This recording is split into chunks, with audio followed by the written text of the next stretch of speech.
प्यारे साथियों, बिहार इंटर परीक्षा 2026 में जो कॉपी जांच में कॉपियों के मूल्यांकन में जो दिक्कतें हुई, जो गलतियां हुई, उसके संबंध में बिहार विद्यालय परीक्षा समिति को मैंने 28 मार्च को एक निवेदन पत्र लिखा था, जिसमें श्री आनंद किशोर जी से यह निवेदन किया था कि कॉपियों के मूल्यांकन में जो गलतियां हुई हैं उसके संबंध में आप क्या आगे कार्यवाही करने वाले हैं, आपका जवाब क्या है, बच्चों के हित में वो कौन सा फैसला है जो आप लेने वाले हैं।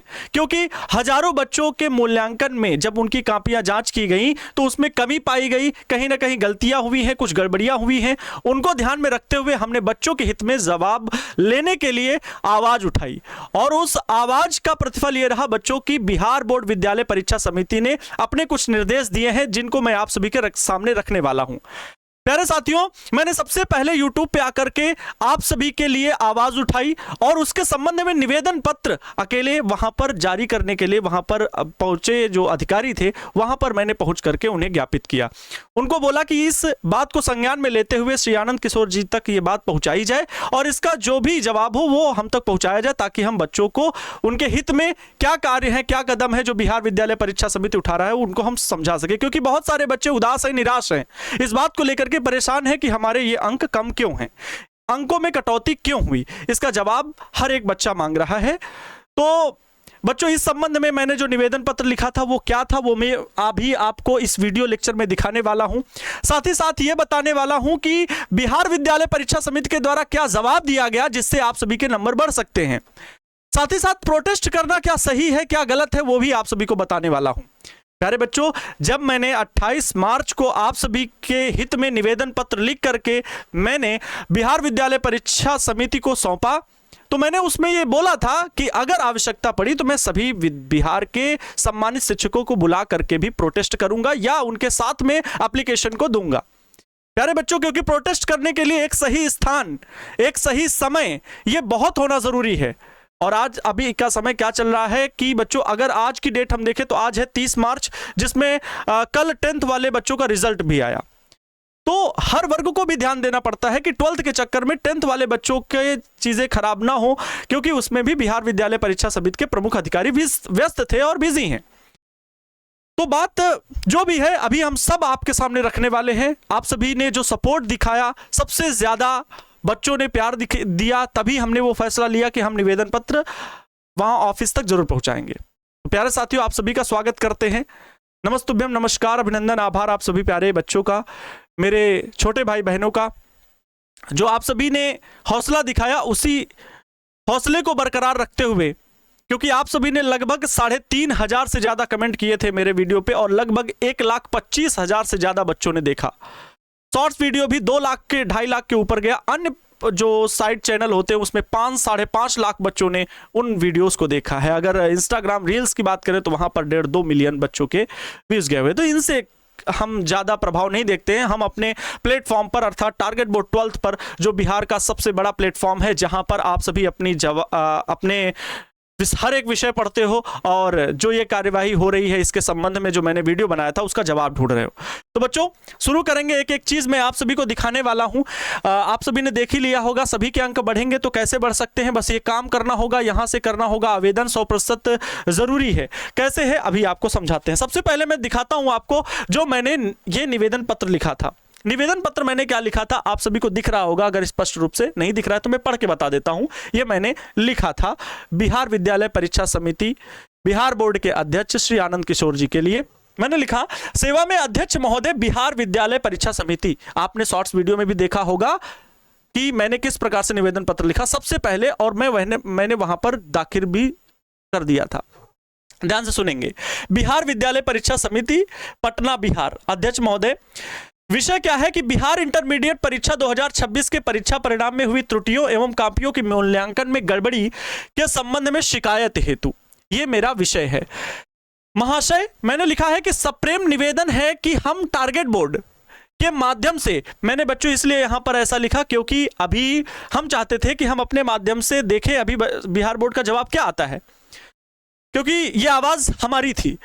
टारगेट बोर्ड के माध्यम से बिहार के लाखों विद्यार्थियों की शैक्षणिक प्रगति और शैक्षणिक प्रगति के लिए समर्पित है। इस वर्ष मैं इसको फिर से रिपीट कर देता हूं। सप्रेम निवेदन है कि हम टारगेट बोर्ड के माध्यम से बिहार के लाखों विद्यार्थियों की शैक्षणिक प्रगति के लिए समर्पित हैं। इस वर्ष बिहार विद्यालय परीक्षा समिति द्वारा जारी इंटरमीडिएट परीक्षा 2026 के परिणामों के विश्लेषण के बाद हम आपका ध्यान कुछ गंभीर विसंगतियों की ओर आकर्षित कराना चाहते हैं।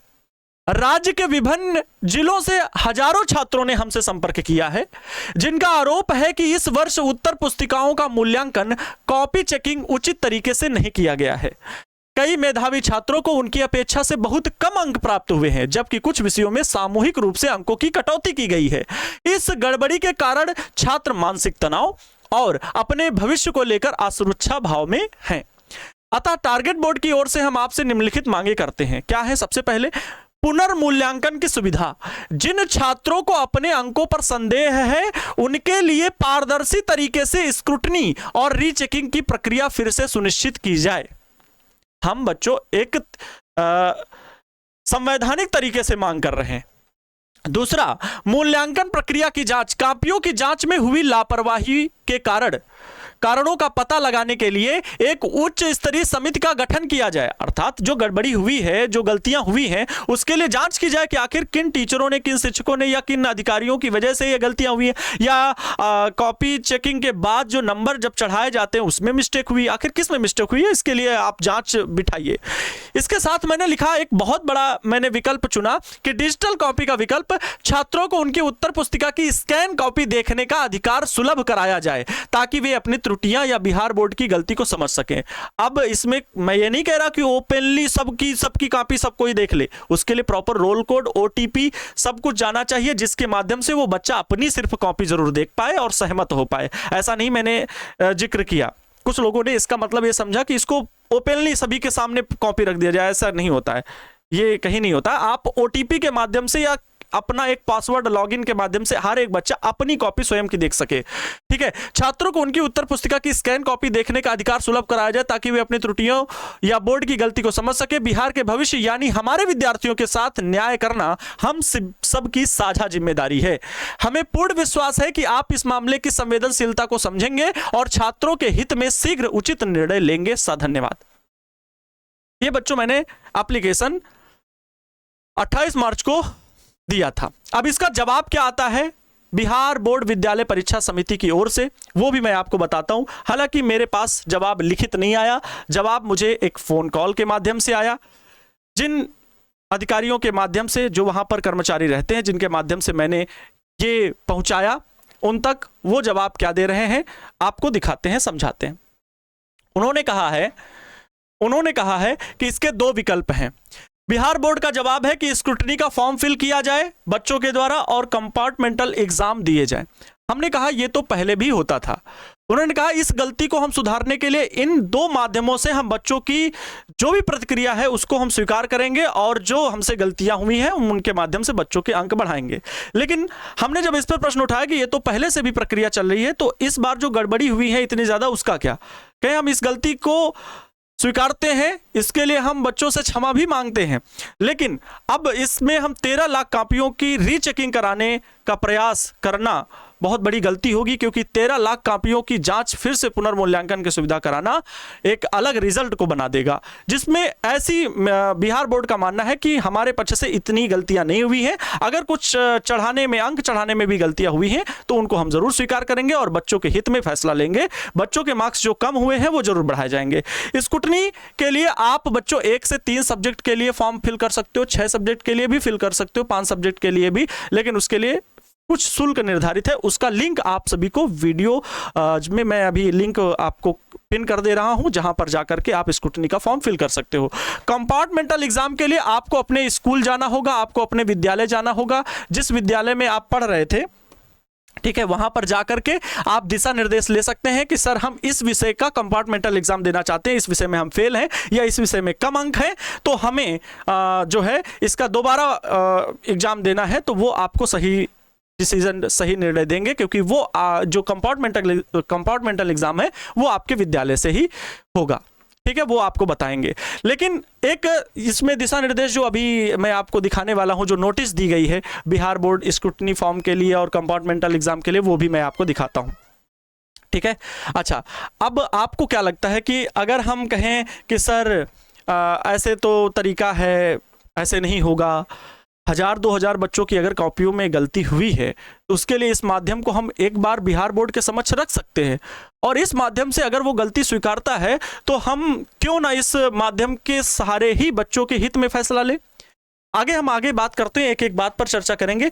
आगे देखिए ये स्क्रूटनी का फॉर्म जिसकी वजह से आप सभी के अंक बढ़ सकते हैं, क्या है यहां पर भी लिखा हुआ है, बिहार विद्यालय परीक्षा समिति इंटरमीडिएट वार्षिक परीक्षा 2026 की उत्तर पुस्तिकाओं के स्क्रूटनी कराने के संबंध में आवश्यक सूचना क्या दी गई है, ध्यान सुनिएगा। एतद द्वारा सूचित किया जाता है कि इंटरमीडिएट वार्षिक परीक्षा 2026 में सम्मिलित परीक्षार्थियों का परीक्षाफल दिनांक 23/3/2026 को प्रकाशित किया गया है। यदि कोई विद्यार्थी अपने किसी एक विषय या एक से अधिक या सभी विषयों के प्राप्तांक से असंतुष्ट हो तो अपने उस विषय या विषयों की उत्तर पुस्तिका के स्क्रूटनी कराने हेतु समिति की वेबसाइट जो ये दी गई है अथवा इस वेबसाइट पर दिनांक 25/3/2026 से 2/4/2026 तक की अवधि में 120 रुपए मात्र प्रति विषय की दर से निर्धारित शुल्क के साथ ऑनलाइन आवेदन कर सकते हैं।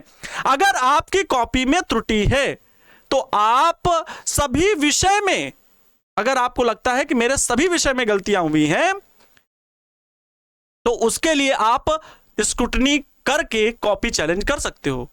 हम एक बात यहां पर बिहार विद्यालय परीक्षा समिति से फिर से उठाना चाहेंगे, जरूर जवाब मांगेंगे, और क्योंकि ये जो 120 रुपए शुल्क है इसको या तो हटा लिया जाए, ठीक है, लेकिन अगर ये गलती हुई है तो मैं चाहूंगा कि अगर गलती को क्षमादान दिया जाए तो इस सारी समस्याओं का हल यहीं पे हो जाएगा।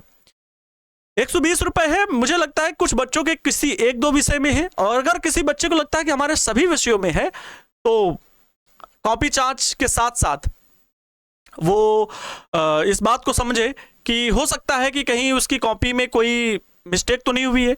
अगर आपको लगता है कि हमने तो सही किया है, लेकिन कई बार ऐसा होता है ना बच्चों कि अगर हम ऑब्जेक्टिव क्वेश्चन में ए बी सी टिक करते जा रहे हैं तो एक का ए बी सी उसमें हम गलती करते जाते हैं और 2 का 3 का 4 का, ऐसा हो सकता है। मैं ऐसा नहीं कर रहा हूं कि आप गलत हैं या कॉपी चेक करने वाला गलत है, लेकिन हो जाता है ऐसा कि हम अपने कॉन्फिडेंस में होते हैं और ये गलती हो जाती है। हो सकता है आपके कॉपी चैलेंज में आपका ये सामने आ जाए, ठीक है। फिर बात आती है कॉपी चेकिंग की, तो आप स्क्रूटनी करा करके ये काम कर सकते हो इस वर्ष के लिए। अगले वर्ष के लिए बिहार बोर्ड मुझे लगता है कि इन गलतियों को समझेगा और उसमें सुधार करने का प्रयास करेगा। इसका एकमात्र ये हल बहुत बढ़िया है, आप सभी विषयों को कॉपी चैलेंज करा सकते हो कि भैया हमने ये कॉपी लिखी है, इसके सारे जवाब सही हैं और इसका उत्तर हमने जब दिया है तो भैया दिखाइए इतने नंबर बढ़ने चाहिए, तो कॉपी चैलेंज कर सकते हो। इसमें क्या होगा, जो 1000-2000 बच्चों के कॉपियों में दिक्कतें हैं वही बच्चे फॉर्म फिल करेंगे और उन बच्चों की इतनी बड़ी जो भी बंडल होगा, गड्डी होगी भैया कॉपियों की, उसमें से वो कॉपी निकाली जाएगी, सही से जांच की जाएगी और आपका नंबर बढ़ाया जाएगा। ऐसा थोड़ी होता है कि आप अगर कह दें कि सर मेरे 360 नंबर हैं और मेरे 400 प्लस आ रहे थे, तो बिल्कुल ये अच्छी बात है कि आपने 400 प्लस का किया है, लेकिन ये समझना होगा कि किस वजह से आपके अंक भी कटे हैं। तो आप स्क्रूटनी जब करोगे तो आपका कॉपी जो है वो चेक होगा एक शिक्षक के माध्यम से। बहुत कम कॉपियां होती हैं तो बहुत अच्छे तरीके से चेक भी की जाएंगी और आपके अंक बढ़ेंगे। लेकिन ये आप कह रहे हो अगर 10-20 अंक का फासला है तो मुझे लगता है कि आपको फिर नहीं भरना चाहिए, क्योंकि हो सकता है कि आपके अंक वही रहें। अगर आपको लगता है कि नहीं सर हमारा कुछ इससे 10-20 नंबर से कुछ चीज़ें रुक रही हैं, जैसे जेईई मेंस का फॉर्म भरना या कोई भी परसेंटेज आपको लगता है कि कम हो रहा है, सर फर्स्ट डिवीज़न हमारा रुक रहा है, हमारे जो है वो 290 नंबर ही हैं, अगर 300 आ जाएंगे तो हमारा फर्स्ट डिवीज़न हो जाएगा और मैंने लिखा भी है, तो फिर आप बिल्कुल प्रयास करिए। निश्चित रूप से ये आपके हित के लिए है, आपके लिए ही ये सुविधा दी गई है। आगे देखिए बच्चा पार्टी क्या किया गया है, ऑनलाइन मोड में आवेदन की प्रक्रिया, ये वेबसाइट दी गई है, देख सकते हैं कौन सी वेबसाइट है वो लिखी हुई है। हालांकि स्क्रूटनी के लिए यहाँ पर हम लिंक वीडियो में डलवा देंगे। आगे लिखा हुआ है roll code, roll number, password का उपयोग करते हुए लॉगिन करेंगे। इसके उपरांत एप्लीकेशन फॉर्म फॉर स्क्रूटनी प्रदर्शित होगा जिसमें विद्यार्थी का सभी विवरण विषय सहित उपलब्ध रहेगा। तीसरा है जिस विषयों में विद्यार्थी की उत्तर पुस्तिका की स्क्रूटनी कराने के लिए ऑनलाइन आवेदन करना हो वे उस विषयों के सामने अंकित चेक बॉक्स के अंदर मार्क करेंगे जिस विषय में आपको चाहिए उतना। तत्पश्चात फी पेमेंट के लिए पेज पर उपलब्ध पेमेंट बटन को क्लिक करेंगे। निर्धारित स्क्रूटनी शुल्क के भुगतान हेतु राशि debit card, credit card, net banking के माध्यम से स्वीकार किया जाएगा। विद्यार्थी ऑनलाइन भुगतान के पश्चात 24 घंटे के अंदर अपने बैंक खाता से राशि की निकासी हुई है या नहीं, इसकी जांच कर स्वयं संतुष्ट हो लेंगे। खाता से राशि की निकासी के पश्चात समिति के खाता में जमा नहीं इसकी जांच कर खाता में जमा नहीं होने की स्थिति में संबंधित आवेदन अपूर्ण मानते हुए स्वीकार नहीं किया जाएगा। अर्थात जो पेमेंट है आपको पेमेंट देना पड़ेगा। बच्चों, आप किसी कैफे में जाके करवा सकते हैं, मोबाइल से भी कर सकते हैं, लेकिन कैफे में जाएंगे तो ज्यादा अच्छा रहेगा। ठीक है, आगे समिति विनियमावली में वर्णित प्रावधान के अंतर्गत स्क्रूटनी निम्नांकित बिंदुओं पर आधारित होगी। देख सकते हैं स्क्रूटनी किन बिंदुओं पर आधारित है। पहला है, यदि उत्तर पुस्तिका के अंदर के पृष्ठों में प्रदत्त अंक मुख्य पृष्ठ पर अंकित नहीं है तो उसमें सुधार किया जाएगा। हो सकता है आपकी कॉपी चेक की गई है लेकिन जो अंक चढ़ने थे उतने नहीं चढ़ाए टीचर ने, तो वो अंक फिर दिए जाएंगे, निश्चित रूप से आपको अंक मिलेगा यार। अगला देखो भाई, अगला है प्रदत्त अंकों के योग में यदि कोई त्रुटि हो तो उसमें सुधार किया जाएगा। अगर योग में कोई त्रुटि है तो भी उसमें सुधार किया जाएगा। अगला है, यदि कोई प्रश्न या उसके खंड का प्रश्नोत्तर अमूल्यांकित है तो उसके मूल्यांकन कर प्राप्तांक सुधार किया जाएगा। ये बिंदु है, अर्थात कॉपी दोबारा देखी जाएगी। अगर कोई खंड आपका चेक नहीं हुआ है, कोई प्रश्न आपका चेक नहीं हुआ है, तो उस प्रश्न को चेक करके उसका नंबर दे के फिर से नंबर आपके चढ़ाए जाएंगे। स्क्रूटनी के परिणाम स्वरूप अंक बढ़ सकते हैं, ठीक है, घट सकते हैं, घट भी सकते हैं या यथावत रह सकते हैं, दोनों। अगर भाई आपकी कॉपी गलत हुई साबित हुई तो फिर आपके नंबर घट भी सकते हैं या यथावत रह सकते हैं। लेकिन अगला बिंदु बहुत महत्वपूर्ण है, यदि इंटरमीडिएट वार्षिक परीक्षा 2026 में अधिकतम 2 विषयों में अनुत्तीर्ण कोई विद्यार्थी स्क्रूटनी हेतु आवेदन किए जाने के साथ साथ इंटरमीडिएट कंपार्टमेंटल परीक्षा 2026 में भी सम्मिलित होता है और स्क्रूटनी के परिणाम स्वरूप वर्धित प्राप्तांक के आधार पर वह परीक्षा में उत्तीर्णता प्राप्त कर लेता है तो उस विद्यार्थी का इंटरमीडिएट वार्षिक परीक्षा 2026 का परीक्षाफल ही मान्य होगा, ना कि इंटरमीडिएट कंपार्टमेंटल परीक्षा 2026 का परीक्षाफल। अर्थात कोई विद्यार्थी स्क्रूटनी भी किया, साथ साथ कंपार्टमेंटल परीक्षा के लिए अपने विद्यालय में बात करते हुए कंपार्टमेंटल परीक्षा भी दी, तो उस विषय में जिसमें वो फेल था या अंक बढ़ाने के लिए स्क्रूटनी फिल किया था, तो अगर आपने स्क्रूटनी फिल किया था तो स्क्रूटनी के माध्यम से जो नंबर बढ़ जाएंगे बस वही मान्य होगा। अन्यथा की स्थिति में जो आपने कंपार्टमेंटल एग्जाम दिया है सोचे कि उससे मेरे नंबर बढ़ जाए, वो नहीं होगा। या तो फिर आप केवल कंपार्टमेंटल एग्जाम दीजिए और स्क्रूटनी मत करवाइए। जिस भी विषय में आपको अंक बढ़ाना है तो आप उसका उस विषय का कंपार्टमेंटल एग्जाम दे दीजिए, स्क्रूटनी फिर ना कीजिए। अगर स्क्रूटनी कर रहे हैं तो फिर कंपार्टमेंटल एग्जाम ना दीजिए, ठीक है, क्योंकि वो अंक नहीं जुड़ेंगे। ठीक है, यही संबंध। अब बात आती है कि सर ये सब तो ठीक है, क्या ये बच्चों के हित में फैसला है? तो मुझे लगता है कि इस वर्ष जो बिहार बोर्ड ने गलतियां की हैं तो अगर वो गलती स्वीकार करते हैं तो बहुत अच्छी बात है। और अनावश्यक रूप से हम प्रोटेस्ट नहीं करना चाहते थे बच्चों, हम प्रोटेस्ट करना नहीं चाहते हैं। अगर आपका मत है, आपको लगता है कि सर आप बिल्कुल प्रोटेस्ट करिए, हम आपके साथ हैं, तो बच्चों हम आपके लिए फिर साथ में खड़े हैं, प्रोटेस्ट हम करेंगे। कोई नहीं आएगा, कोई साथ नहीं देगा, तब भी हम आपके साथ खड़े हैं। हम आपको बुला करके आपके साथ में मिल करके जितने भी बच्चे होंगे, आप कमेंट बॉक्स में कमेंट कीजिएगा कि नहीं सर हम स्क्रूटनी भर लेंगे, हम कंपार्टमेंटल एग्जाम दे सकते हैं क्योंकि मेरे एक विषय में गड़बड़ी है, 2 विषय में हो सकता है कई बार आप आवेश के चलते गलत फैसला ले रहे हो, ठीक है, ऐसा लगता हो कि हम आवेश के चलते ऐसा फैसला ले रहे हैं, तो इसलिए बहुत ध्यान से सोचना समझना, क्योंकि प्रोटेस्ट की प्रक्रिया भी असाधारण नहीं होती है, ठीक है, असाधारण होती है, साधारण नहीं होती, ये कहना है। देखो मैंने देखा बहुत सारे लोगों का कहना था कि सर प्रोटेस्ट जैसे आज 30 मार्च को, ठीक है, 30 मार्च को बाद में हमें तो पता भी नहीं था, मैं पटना भी नहीं था, पटना में था ही नहीं। 30 मार्च को कहा गया कि प्रोटेस्ट हो रहा है सर, और जब ये बात पता चली तो कुछ टीम के लोग गए भी, वहां पे बताया कि सर 25 लोग हैं, 25 लोग में स्टूडेंट की संख्या मात्र 7 से 8 है, 7 से 8 लोग गए हुए थे, मीडिया कर्मचारी 5 से 6 लोग, शिक्षकों की संख्या अलग अलग लोग के ब्रांडेड टी शर्ट अपने पहन के अपने कोचिंग संस्थानों के लगभग 15 लोग जो थे, अब मैं क्या कहूं, जो भी हैं, हमारे सभी शिक्षक साथी वहां पर मौजूद थे। हमें कहना है कि ना मुझे कोई फोन कॉल किया गया, टारगेट बोर्ड को कोई भी फोन कॉल किसी भी संस्थान के द्वारा नहीं आया, ना ही कोई सूचना दी गई इस संबंध में। और रील और यूट्यूब के माध्यम से अगर बात कही जाए तो ये कोई माध्यम नहीं है, ना इसके द्वारा, जैसे मैंने नहीं कहा किसी भी शिक्षक साथी से कि चलना है वहाँ पर प्रोटेस्ट करना है, नहीं कहा, क्योंकि ये ना मेरे आप वीडियो में देखोगे, पिछले वीडियो में भी और शॉर्ट वीडियो में भी मैंने कहीं जिक्र नहीं किया कि मुझे प्रोटेस्ट करना है, ऐसी कोई डेट, क्योंकि ये कोई रीलबाजी के चक्कर नहीं बनाने हैं, एक सीरियस होकर के उस विषय में सोचने व समझने का कार्य करना है। प्रोटेस्ट के लिए क्या है, आपके अनुच्छेद 19(1)(b) में कहा गया है कि हम कहीं पर भी एक समूह के साथ बैठ सकते हैं और अपनी मांगों को रख सकते हैं बिना लाठी डंडे और ये सब, ये हमारा अनुच्छेद 19 से कहता है। लेकिन इसके लिए पुलिस से लिखित अनुमति लेनी होगी कि कौन सा स्थान होगा, कौन सा रूट होगा जहां पर हम बैठ करके प्रोटेस्ट कर रहे होंगे। हमने देखा और हमारे टीम के जो लोग थे वहां पर बताए कि बिहार बोर्ड विद्यालय परीक्षा समिति के सामने एक चद्दर, गेट के सामने एक चद्दर पे बैठ करके हमारे कुछ शिक्षक साथी बैठे हुए और मीडिया के सामने कह रहे थे कि सर ऐसा हुआ, और मात्र 20-25 लोग। ऐसे प्रोटेस्ट यार हौसला बुलंद होगा, ऐसे आवाज बुलंद होगी। आपने हमारी भी आवाज को कमजोर कर दिया, जो हम आवाज को और बुलंद करना चाह रहे थे। अगर आप एक बार भी कहे होते सर चलना है तो हम लोग साथ में होते। प्रिंस सर, हम सब मतलब टारगेट बोर्ड के तो 150-200 पूरी टीम है, सभी लोग साथ में होते, प्लस बच्चों का आह्वान करते तो 10,000 बच्चे, 10,000 बच्चे, 8-10,000 बच्चे, जिन बच्चों के मार्क्स में गड़बड़ी है वो बच्चे आए होते और साथ में और भी बच्चे आए होते उनके सपोर्ट में। एवरेज बच्चा, हर एक बच्चा आया होता।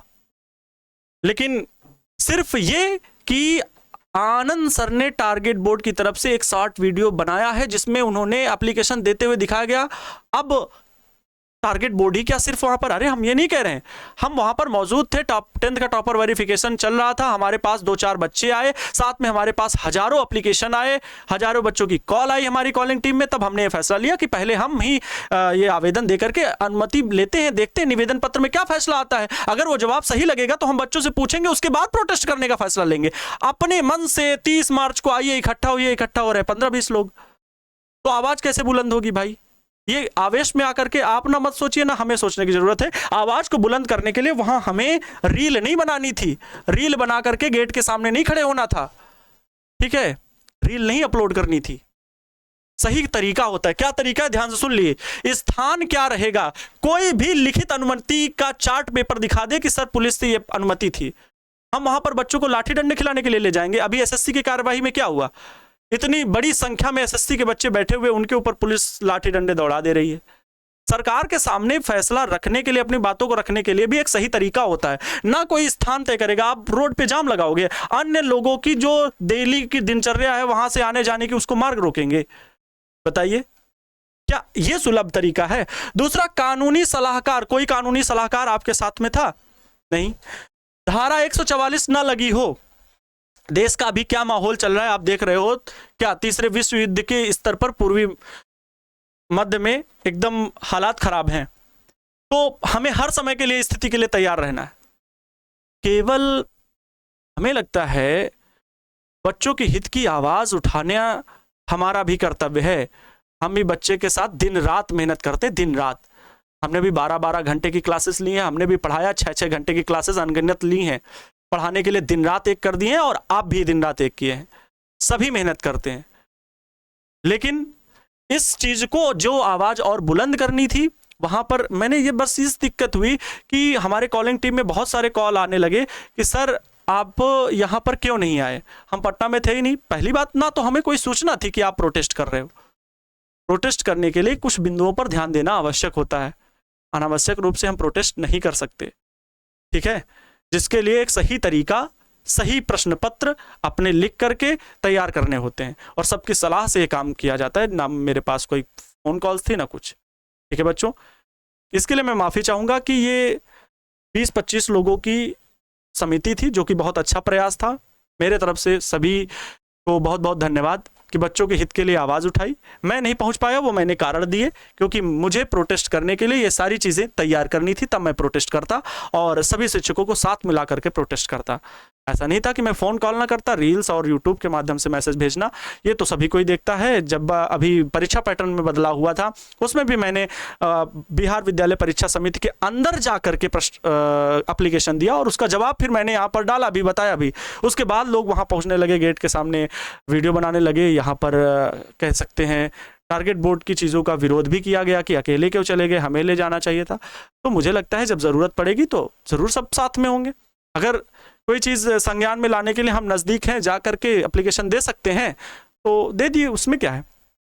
तो अगर आपको लगता है आप जा सकते हैं तो बिल्कुल आप भी जा सकते हैं, इसमें किसी ने किसी को रोक नहीं रखा है, ठीक है। तो प्रोटेस्ट करने के लिए मैं बच्चों नहीं अभी जा सकता। अब आप जवाब दीजिएगा कि आप क्या करना चाहते हैं। स्क्रूटनी के फॉर्म पर आप एग्री करते हैं, ठीक है। मैंने ये निवेदन पत्र जो दिया था मैंने आपको बताया, बिल्कुल सही और सटीक भाषा में मैंने लिखा।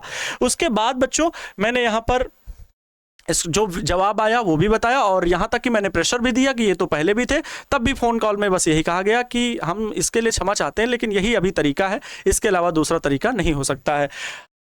ये अगला जो प्रोटेस्ट करने के लिए, तो भाई मैं प्रोटेस्ट करने स्क्रूटनी के लिए ये आपका जो फॉर्म है आप फिल कीजिए। अगर आपको लगता है कि सर हम सहमत हैं बिहार बोर्ड के इस फैसले से, तो आप इस पे ज़रूर फॉर्म फिल कीजिए और अपने अंकों में जो बढ़ोतरी हो सकती है उसे देखिए। अनावश्यक कारणों में अपने आगे के भविष्य को खराब मत करें किसी बातों में पढ़ करके, ठीक है बच्चों। मैं आपके साथ हर समय खड़ा हूं। अगर आप कहेंगे कि सर प्रोटेस्ट करना है तो बच्चों जिस डेट को आप कहोगे वो डेट आप डालिएगा, हम उस डेट को प्रोटेस्ट करने के लिए तैयार हैं, हर जगह पर कंधे से कंधा मिलाने के लिए तैयार हैं।